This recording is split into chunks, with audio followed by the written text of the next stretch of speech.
ये एक differential equation है, ऑर्डिनरी डिफरेंशियल इक्वेशन। इसको कहा गया कि लाप्लास ट्रांसफॉर्म मेथड से सॉल्व करिए। जरा इक्वेशन को ध्यान से समझिएगा। क्या कह रहा है? d2y by d t square plus 2dy by d t plus 5y is equal to e to power minus t sine t. देखिए यहां पर हमने t के रेस्पेक्ट में डिफरेंशिएट किया है। हो सकता है कोई और एग्जाम में क्वेश्चन आ जाए वो d2y by D x square कर दें। और ये क्वेश्चन आपके यहां पूछा गया है, मैं ईयर बता दे रहा हूं, बोर्ड में पूछा गया है। एमएससी में 2003 में था, नहीं एमएससी में पहले एक सिलेबस चूंकि हुआ करता था, बाद में बीएससी में आया है।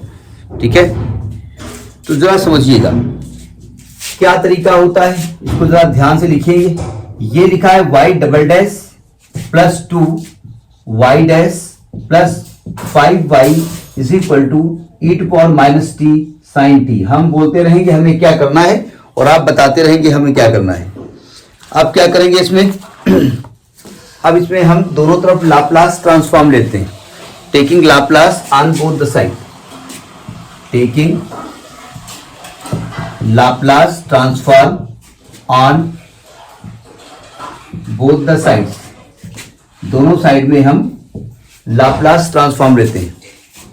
क्या लिखेंगे? L y double dash plus 2l y dash plus 5 1 minute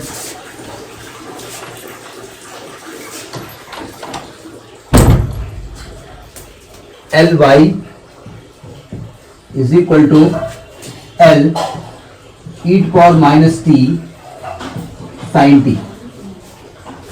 अब जरा बोलते रहिए Laplace of y double dash क्या होता है? Laplace of y double dash क्या होता है? आवाज आपकी नहीं आ रही है, आवाज आपकी नहीं आ रही है, या तो बहुत दूर सिस्टम रखा हुआ है। इसका हो जाएगा एस स्क्वायर, और बोलिए वाई एस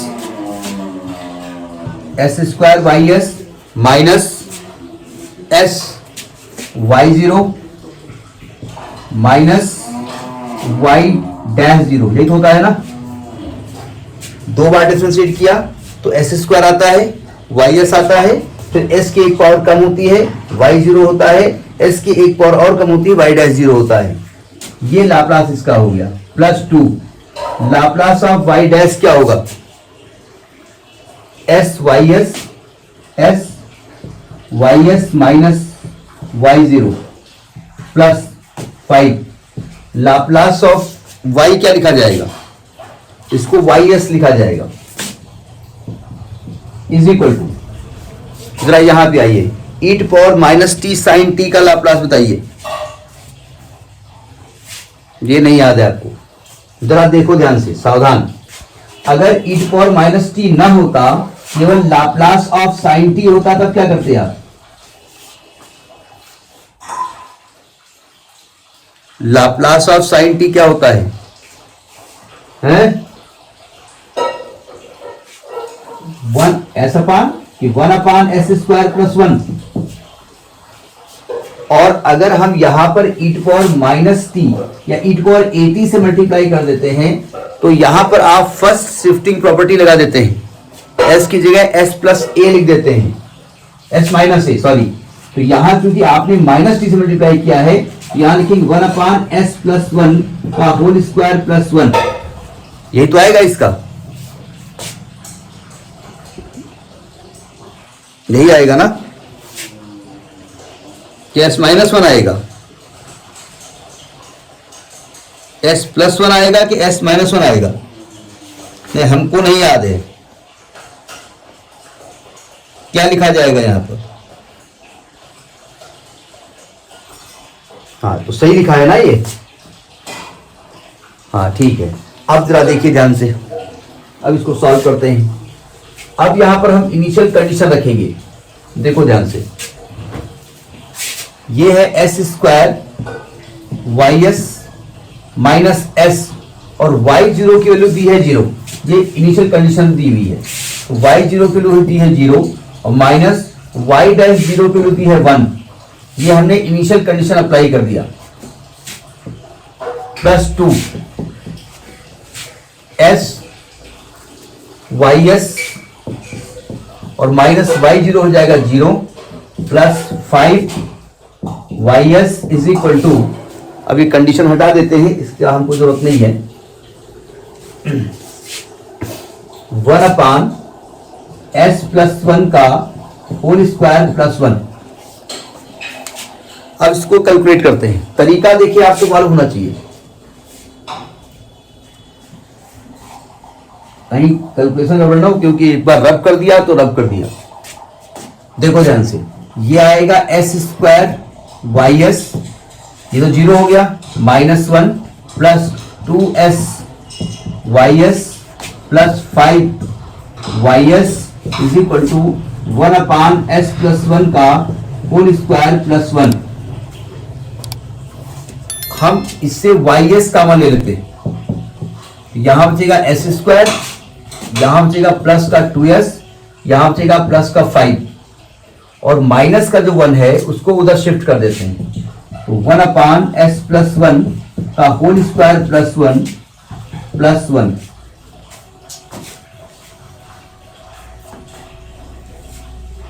ठीक है, और देखिए वाई एस ये आएगा आपका s square plus 2s plus 5 is equal to, यहां पर ऐसा करते हैं, इसका डिनोमिनेटर का स्क्वायर खोल दो तो आएगा s square plus 2s plus 2 आएगा, ये तो आएगा s square plus 2s plus 2 और प्लस 1, एलसीएम ले लीजिए उठा करके, तो y s in bracket s square plus 2s plus 5 is equal to, देखो यहां पर जब s square plus 2s plus 2 LCM लेंगे तो ये जाके ऊपर मल्टीप्लाई हो जाएगा, तो डायरेक्ट लिख रहा हूं मैं, तो आएगा 2s sorry s square plus 2s plus 3 हो जाएगा upon s square plus 2s plus 2 हो जाएगा। पहुंचे यहां तक,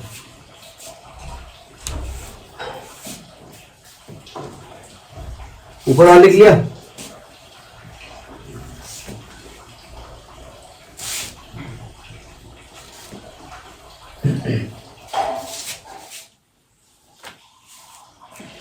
तो यहां जब वाईएस का मान निकालेंगे, वाईएस का मान निकालेंगे तो ऊपर है आपका s square plus 2s plus 2 upon, एक मिनट, plus 3 sorry plus 3 upon s square plus 2s plus 2, और ये जो लिखा है ब्रैकेट में ये अपान में आ जाएगा S square plus 2s plus 5। ये हम यहां तक पहुंच गए।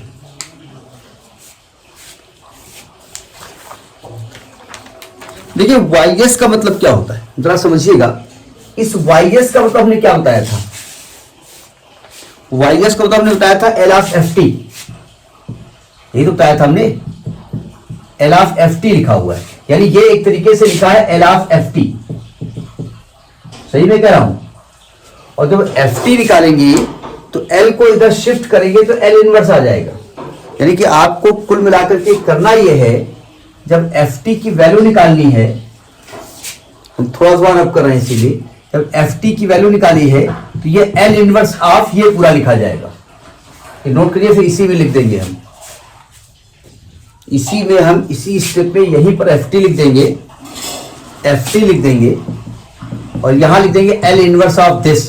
अब बताओ इस ब्रैकेट वाले का एल इनवर्स निकालने का तरीका बता दीजिए क्या होता है, ये नोट कर लिया, पार्शियल डिफरेंशिएशन आता है ना, वेरी गुड, हाँ अब तो वहां करना ही पड़ेगा, बगल में मम्मी पापा कोई ना कोई होगा तो पता चला कि अच्छा ये भी नहीं आता है। Now by partial differentiation, partial fraction, sorry partial fraction differentiation नहीं, ये लिखा है ऊपर S square plus 2s plus 3 अपान, जरा ध्यान से समझिएगा, ये लिखा है s square plus 2s plus 2 इन bracket s square plus 2s plus 5। देखो ध्यान से, ये आपका क्वाड्रेटिक एक्सप्रेशन है, इसके फैक्टर नहीं हो सकते। ये भी क्वाड्रेटिक है, इसके फैक्टर नहीं हो सकते, सिंपल नहीं हो सकते। आप किसी और मेथड से धराचार लगा दें, वो अलग की बात है। तो हमने बताया था जब एक क्वाड्रेटिक होगा तो ऊपर क्या लिखा जाएगा, as plus b upon s square plus 2s plus 2। बताया था हमने इसको कि अगर क्वाड्रेटिक होगा तो यहां पर as प्लस बी लिखा जाएगा, वहां आपने ax प्लस बी पढ़ा था। और प्लस दूसरा जो फैक्टर उसके लिखेंगे cs plus D, cs plus D upon s square plus 2s plus 5। अब मजबूरी यह है कि ABCD की वैल्यू निकालने के लिए हमको यहां पर जो कोफिशिएंट इक्वेट करने पड़ेंगे। ठीक है, तुमको बड़ा अच्छा लग रहा होगा आज हमको जाना नहीं पड़ा, गरीब बैठे हैं। वेरी गुड, ऐसे ही जाड़ा मनाया जाता है। देखो ध्यान से, यहां पर हम एलसीएम ले रहे हैं। एलसीएम लेंगे तो ऊपर आएगा as plus b multiplied by s square. गलती ना होने पाई, आपकी जिम्मेदारी है, तो हमसे गलती बहुत होती है। cs प्लस डी कैलकुलेशन वाली, bracket s square plus 2s plus 2 whole upon s square plus 2s plus 2 LCM जो हमने लिया है, और S square plus 2s plus 5। और इधर जो लिखा हुआ है वो लिखा है s square plus 2s plus 3 upon s square plus 2s plus 2, और ये है s square plus 2s plus 5। ये तो भाई साहब कैंसिल हो गए। ठीक है, अब आपको यहां पर कोफिशिएंट इक्वेट करने पड़ेंगे। अब कुछ बातें हम डायरेक्ट लिखने जा रहे हैं, ये स्टेप नोट कर लिया। ये वाला स्टेप नोट हो गया ना, क्योंकि इसका डिनोमिनेटर रब करने जा रहे हैं। मतलब अगले स्टेप में अपने आप हट जाएगा, ऐसे ना रब कर देना, अब व्हाइट में लगा दिया। देखो ध्यान से, अब कुछ बातें हम डायरेक्ट करेंगे। यहां पर हमने लिख दिया s square plus 2s plus 3 is equal to, सावधान देखो ध्यान से, इस पे जब मल्टीप्लाई करोगे तो एस की अधिकतम पावर कितनी आएगी, जो मैक्सिमम पावर एस आनी है 3 आनी है। भाई जब as का मल्टीप्लाई एस स्क्वायर करोगे 3 आएगा, तो देखो as का मल्टीप्लाई एस स्क्वायर करोगे तो एस क्यूब as क्यूब आएगा, और cs का मल्टीप्लाई जब एस स्क्वायर से करोगे तो एस क्यूब आएगा। तो अगर मैं एस क्यूब एलसीएम ले लूं तो क्या ब्रैकेट में a प्लस सी बचेगा? हाँ हाँ बोलते रहिए। अब देखो प्लस एस स्क्वायर हम कॉमन लेते हैं, सावधान। अब देखो जरा, हम पूरा ब्रैकेट नहीं खोलने जा रहे हैं, हम ब्रैकेट आपके सामने खोलेंगे, डायरेक्ट कॉमन ले लेंगे। सुनो ध्यान से, जब as का मल्टीप्लाई 2s से होगा तो 2as स्क्वायर आएगा, s स्क्वायर कॉमन लिया तो यहां ब्रैकेट में 2a बचने वाला है ना। अब जब b का मल्टीप्लाई s स्क्वायर से करोगे और s स्क्वायर कॉमन लिया तो यहां प्लस b बचने वाला है। cs का मल्टीप्लाई जब 2s से करोगे तो 2cs स्क्वायर आने वाला है, s स्क्वायर कॉमन लिया तो यहां 2c बचेगा। d का मल्टीप्लाई s स्क्वायर से करोगे तो s स्क्वायर आएगा तो यहां प्लस d बचेगा। ये s स्क्वायर का कोएफिशिएंट आ गया, 2a plus b plus 2c plus d। अब हमने s कॉमन ले लिया। अब देखो ध्यान से, जब as का मल्टीप्लाई आप 5 से करोगे तो 5as आएगा, आपने s कॉमन लिया है तो यहां 5a बचने वाला है, और कहीं ऐसा आएगा नहीं। b का मल्टीप्लाई जब 2s से करोगे तो 2bs आएगा, s कॉमन लिया है तो 2b बचेगा। cs का मल्टीप्लाई जब 2 से करोगे तो 2cs आएगा, s कॉमन लिया है तो प्लस 2c बचेगा, और d का मल्टीप्लाई जब 2s से करोगे तो 2d बचेगा। ये हो गया s का कोएफिशिएंट। कांस्टेंट देखिए, 5b आएगा प्लस 5b आएगा प्लस 2d आएगा, ये सब कोएफिशिएंट्स हो गए। 5a plus 2b plus 2c, हाँ ठीक है, पहुंच गए। अब यहां पर कोएफिशिएंट इक्वेट कर दो। अब जरा एक चीज और देख लो, ये चीज ये लिखी हुई है, ये चीज ये लिखी हुई है, तो एबीसीडी यहीं रख करके आपको लाप्लास इनवर्स लेना है, तो इसको हम रब नहीं कर सकते, मजबूरी हमारी है, ठीक है। लेकिन ऊपर वाला स्टेप हम रब कर सकते हैं, क्योंकि ये चीज यही लिखी है, ये ध्यान रखिएगा, ये चीज ये लिखी हुई है। अब हम कोएफिशिएंट इक्वेट करने जा रहे हैं। Equating the coefficients, equating the coefficients. ऐसा करते हैं कि इसको ऊपर उठा कर देते हैं, इसको ऊपर लिख देते हैं। अब डिजिटल बोर्ड होता तो ऐसे खिसका देते हैं, यहां तो लिखना पड़ेगा। ये लिखा है आपका s square plus 2s plus 3 upon s, ये ऊपर लिख रहा है खिसका के, plus 2s plus 2 in one bracket, और ये आएगा s square plus 2s plus 5 in other bracket is equal to, ये लिखा है as प्लस बी अपान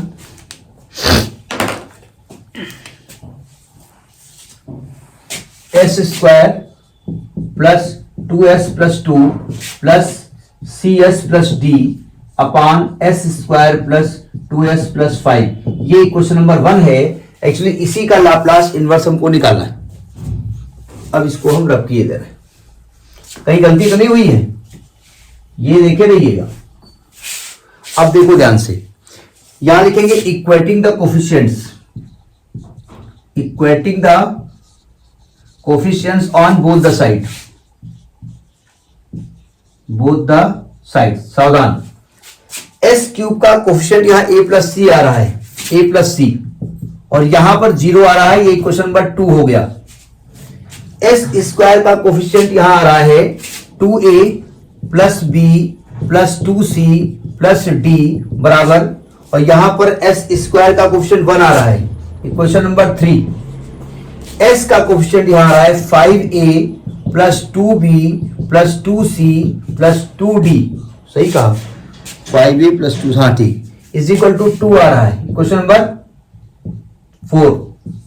और कांस्टेंट आ रहा है 5b plus 2d is equal to 3। ये इक्वेशन 4 बने। चूंकि हमको 4 वैल्यू चाहिए ए बी सी डी, तो 4 इक्वेशन चाहिए, वो ये 4 इक्वेशन निकाला है। ये नोट करिए ना। अब आप इन चारों इक्वेशंस को सॉल्व करिएगा। सॉल्व करने के तरीके, जो तरीका है वो तो अडॉप्ट ही करोगे, कभी कभी दिमाग भी लगाना पड़ेगा। कैसे दिमाग लगाएंगे, सुनिए ध्यान से, देखो ध्यान से। ये इक्वेशन दिख रहा है आपको, दिख गया? अगर 2a प्लस 2c से 2 कॉमन ले लें तो ब्रैकेट में a प्लस सी बचेगा, और a प्लस सी की वैल्यू यहां 0 आ रही है। तो बाई इक्वेशन 3 हम ऐसा करते हैं कि 2 कॉमन ले लेते हैं और a प्लस सी एक साथ कर देते हैं, और प्लस b प्लस डी बराबर 1, और यहां पर इक्वेशन नंबर 2 का इस्तेमाल कर दो, a प्लस सी का मान 0 कर दो, तो ये केवल बचेगा b प्लस डी बराबर 1। ये इक्वेशन नंबर आ गया 6। यहां मैंने क्या किया है, यूजिंग इक्वेशन 2, यहां इक्वेशन 2 का इस्तेमाल कर लिया। अब बताओ, इक्वेशन 6 और 5 को सॉल्व करके बी और डी निकाल सकते हो? भाई ये बी और डी में है, ये बी और डी में है, तो ऐसा करते हैं इसमें 2 से मल्टीप्लाई कर दें और इसके नीचे लिख दें। थ्योरी ने लिख रहा हूं, इसमें 2 से मल्टीप्लाई किया तो आ गया 2b प्लस 2d बराबर 2, और दोनों को कर दिया सब्ट्रैक्ट, माइनस माइनस माइनस, ये कट गया, यहां आ गया 3b, यहां आ गया 1, तो b का मान आ गया 1/3। b की वैल्यू निकल आई 1/3। एक बार चेक भी कर लेते हैं। अरे वाह, तो b का मान निकल आया। हम ऊपर लिखे दे रहे हैं फिलहाल b का मान 1/3। अब देखो, इस b का मान उठाओ और इक्वेशन नंबर 6 में रख दो। तो 6 में जब रखोगे तो आएगा 1/3 प्लस d बराबर 1, तो d का मान आएगा 1 माइनस 1/3, यानी d का मान आ गया 2/3। d का मान आ गया 2/3। ये दूसरा इक्वेशन आ गया, ठीक है। अब थोड़ा दिमाग लगाइए, पहुंच गए यहां तक? अब जरा थोड़ा दिमाग लगाइए, देखो ध्यान से।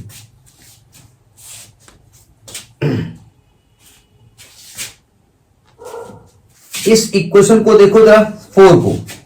4 में b और d में अगर 2 कॉमन ले लें तो b प्लस डी लिख सकते हैं, और b प्लस डी की वैल्यू 1 है। तो बाई इक्वेशन 4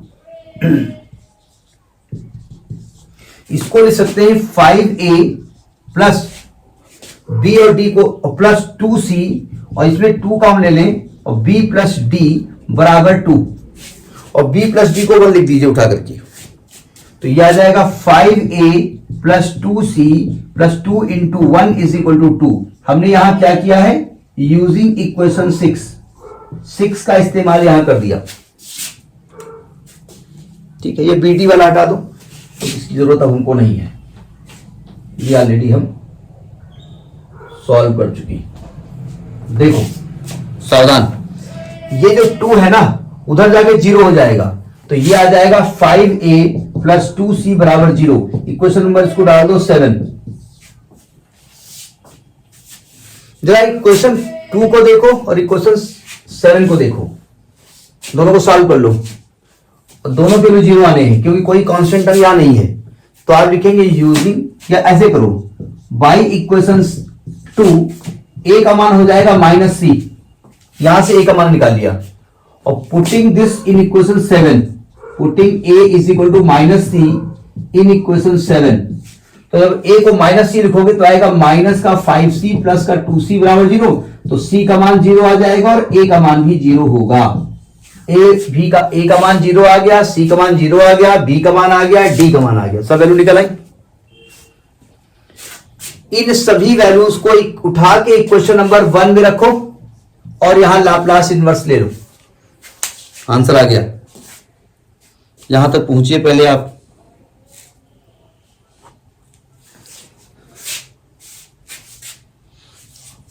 ये नोट करिए ना, लिखेंगे putting all the values in equation number 2।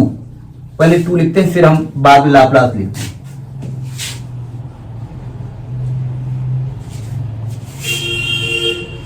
Putting all the values in equation 1। तो यहां एक्चुअली ये जो लिखा है ना वो L ऑफ एफ टी लिखा है ना, हमने इसको L ऑफ एफ टी बताया था आपको, और वहां पर a का मान तो 0 आ गया, तो बचेगा b, यानी 1/3 ब्रैकेट में s square plus 2s plus 2, और c का मान है 0, d का मान 2/3 ब्रैकेट में s square plus 2s plus 5। तरीका समझ में आ रहा है कि डिफरेंशियल इक्वेशन को हम किस तरीके से सॉल्व करेंगे, मेन होता है यहां पर सॉल्व करने का तरीका। अब जब हम यहां पर एफ टी निकालेंगे, जो कि निकालना है हमको, तो ये लाप्लास इनवर्स हो जाएगा 1/3 s square plus 2s plus 2 plus 2/3 s square plus 2s plus 5। ठीक है, अब यहां पर हम क्या करते हैं, ब्रैकेट को खोल देते हैं, 1/3 बाहर कर लेते हैं और लाप्लास इनवर्स आएगा 1/s square plus 2s plus 2, और प्लस 2/3 बाहर कर लेते हैं, Laplace inverse of 1/s square plus 2s plus 5। ये मैंने ये 1/3 और 2/3 जो बाहर लिखा है, ये कौन सा रूल लगा दिया हमने,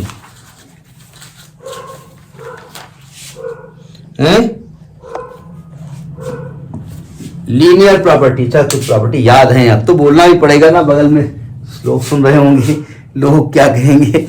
वही सर के हाथ कोई दिक्कत नहीं, कुछ ना बता पाओ, थोड़ी बहुत डांट वांट खा के काम चल जाता है, घर में पीछे डंडा नहीं है, पता चला कि। अब देखो ध्यान से, एफ टी बराबर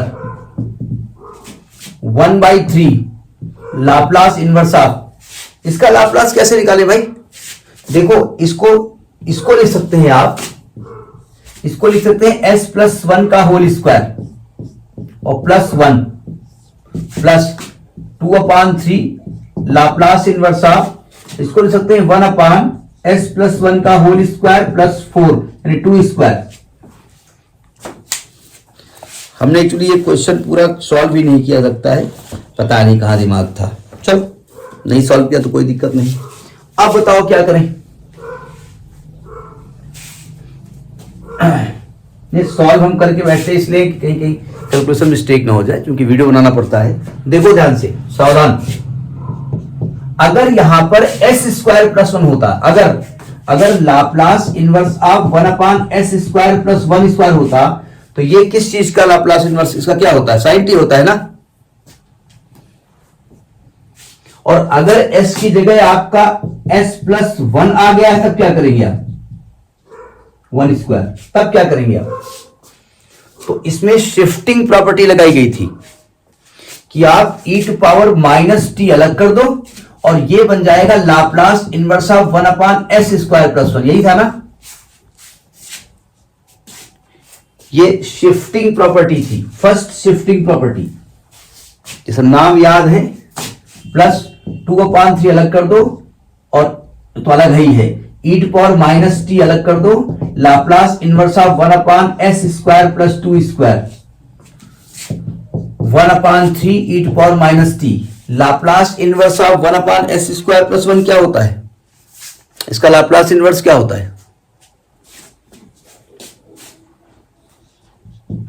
sin t। तो मुंह खोल रहे हो, बता नहीं रहे हो, ये sin 2t। तुम्हारी आवाज क्लियर नहीं आ रही, एक्चुअली में जो हेडफोन से बिल्कुल क्लियर आवाज आती है वो नहीं है, ऐसा लगता है बहुत दूरी से आप आवाज दे रहे हैं। अब देखो 1/3 बाहर लिख दो, e⁻⁻t बाहर लिख दो, तो ये आएगा sin t + 2 sin 2t। ये आपका ft निकला है, यही आपका कैलकुलेशन है, यही आपका आंसर हो जाएगा, ठीक है। अब एक क्वेश्चन आप पूछ सकते हैं कि चलिए हम मान लेते हैं ये है, डिफरेंशियल इक्वेशन में कांस्टेंट भी आता था ना जब हम सॉल्व करते थे, तो यहां पर कांस्टेंट तो आया नहीं, जी नहीं, यहां कांस्टेंट नहीं आया, नहीं आया तो हम क्या करें? जी नहीं, यहां पर इनिशियल कंडीशन दी हुई होती है। जब इनिशियल कंडीशन दी हुई होती है तो हमने पढ़ा है कि वहां पर कांस्टेंट नहीं आता है, ठीक है, वो आपका पर्टिकुलर सोल्यूशन होता है। तो ये आपका इसका आंसर है, नोट करिए इसको।